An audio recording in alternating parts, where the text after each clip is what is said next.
There are a couple of different methods for adding color to a black and white photo, and if you go online and search for Photoshop tutorial video color black and white photo, you can see a bunch of these tutorial videos or tutorial documents that can show you various techniques. The one I've had the most luck with is using new layers and painting colors over different areas of the document and making sure that layer is in soft light mode so that it blends and we keep the texture and the definition of whatever we're painting. So let's see this in action. I can do a new layer and I'll call this hair. And from here, I can start trying to paint. Let's say I want his hair to be brown. Now watch what happens when I choose color here. I can go down and try to choose brown and click OK. And then if I go to paint, well, I chose brown, but it went to gray. So what's happening there is that this original image was in grayscale mode, and Photoshop knew that. So we need to change it because we're going to add color to it now. We need to change it to RGB. So we'll go up to the image menu, go to mode, and choose RGB. It's going to tell you that some of your layers, this retouch layer in particular, might have there might be an effect, or it might affect the appearance of that particular layer. So do you want to flatten the image?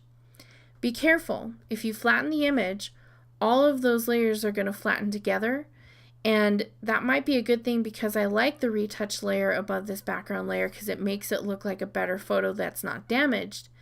But if I do that, it's going to flatten those layers permanently and I can never go back and fix them if I need to.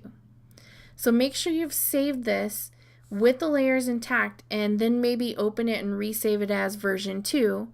Or for right now, I'll choose don't flatten and just see if it works or it doesn't. And it doesn't look like anything changed in appearance, so I should be okay. Now, you don't want to just start painting brown right here. You could do it that way, but it makes it a little bit harder because you can't see the definition and where the hair ends. So with that layer selected, I'll choose the soft light blend mode, and then that's going to allow us to see that hair through there, and now we can start painting. So we'll just do this quick and easy, and you might want to do a brush that has somewhat of a soft edge so you don't get harsh lines to work with. And we'll paint that in and make the brush smaller, again using the bracket key just to the right of the P key on your keyboard. And we're going to try to get all those little areas in, and this is going to work for all portions of this image.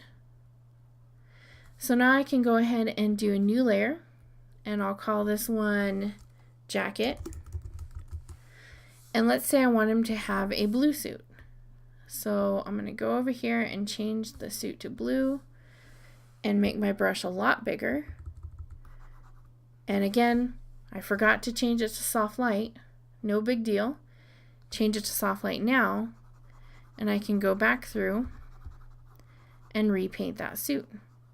Now if the color's a little bit too strong, which I think it absolutely is, and I'm not going to paint this whole thing, but if the color is a little bit too strong, or let's say you go off and you don't want to paint that button blue, but you did, that's why we're putting it on its own layer, because it's just in fact paint. So we have our retouch layer, so I can shut that off. We have the hair layer, which it looks like I need to fill in some gaps there. And then we have our suit layer. So if that ever happens, you can just grab the eraser tool, and that's humongous. But we can grab the eraser tool and erase that area, so if I got off his shoulder or whatnot, that would be an option for me. So again, if this is a little bit too strong, I can click on this layer and change the opacity of that layer and kind of just give it a tint or a hint of color.